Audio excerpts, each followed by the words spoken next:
রান্না বান্না কমপ্লিট হয়ে গিয়ে রান্নাঘর পরিষ্কার করে ফেললাম, গ্যাস ওভেন টোভেন সব কিছু একদম পরিষ্কার করে রাখলাম। এই যে পুরো ক্লিন করে ফেলেছি আমার রান্নাঘর রান্না করার পরে।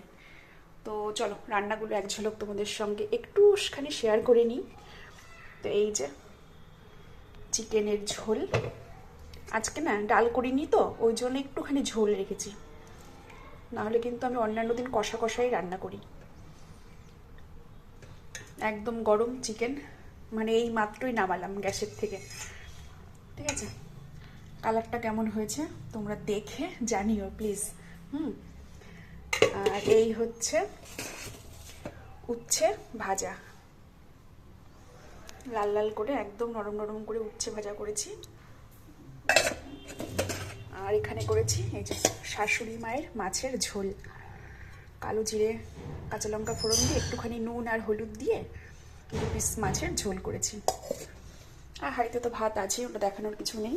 আর এইখানে রয়েছে স্যালাড, দাঁড়াও